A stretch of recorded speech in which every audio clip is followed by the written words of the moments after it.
Finally this week, we're off to West Africa on the trail of one nature lover who's celebrating 30 years of protecting some of the region's most vulnerable wildlife. Some call him the father of the turtles, and his work may have already rescued one species of terrapin from extinction. We sent Emmeline and Singi and Cozy to meet him close to his home in Senegal.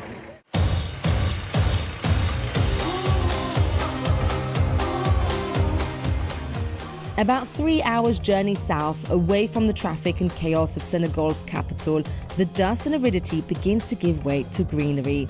Mangroves and, crucially, seagrass starts appearing here along the coastline, and the wildlife becomes more abundant and precious for all number of reasons.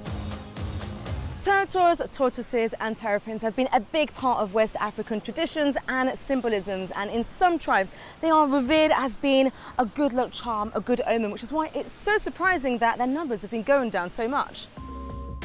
All 5 species of sea turtles that nest on these beaches are endangered thanks to fishing activities and pollution.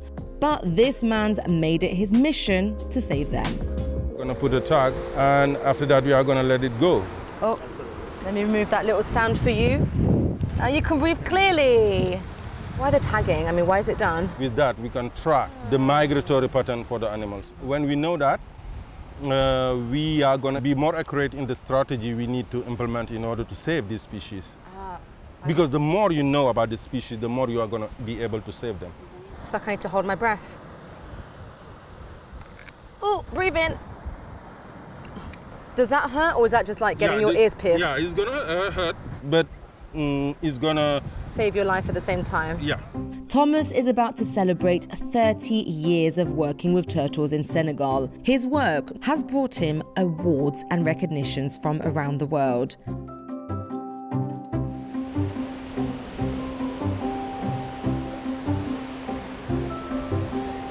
He's so gentle with it. I mean, you can see that these turtles actually are his babies.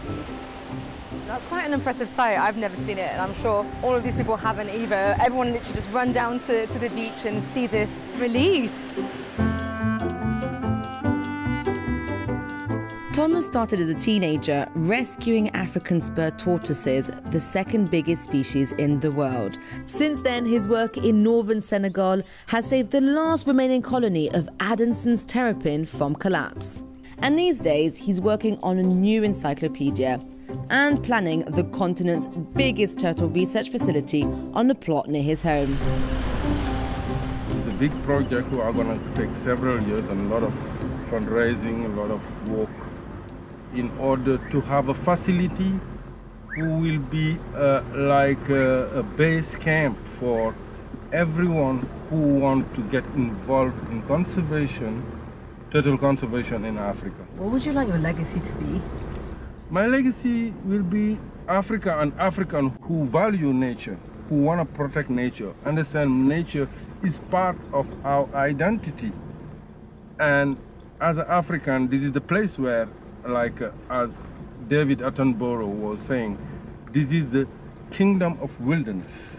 Also kind of amazing animal like turtle and tortoise who emerged from Africa 260 million years ago. They need to remain in Africa. Africa need to be their paradise. On the outskirts of Dakar, in the backyard of his dad's old farm, Tomas has built this village of the tortoises. It's popular with tourists and school groups, but it's also a hospital for sick and injured turtles. You see the remain of the place where they dig, they draw a hole in order to put a rope to attach the turtle.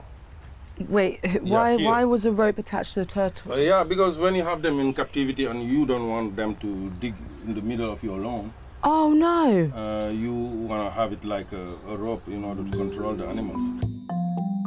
But now Tomas is taking me to see the head honcho here. This is Bill. So does Bill know you?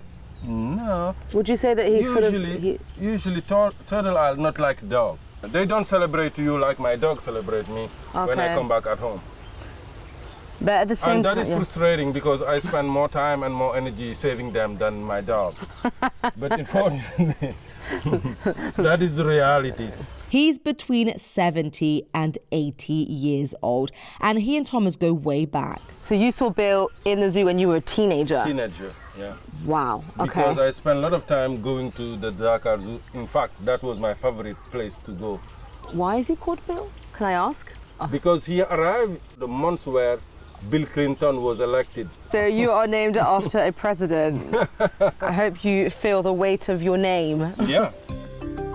You don't hear much about terrapins and tortoises, but Thomas has dedicated his life trying to correct that and make sure that they don't go extinct. And you know what? I've got a feeling that he just might win.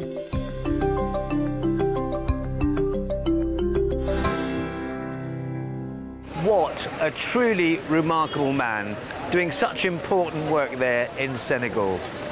Right, well that's it for this time, but join us next week if you can, when...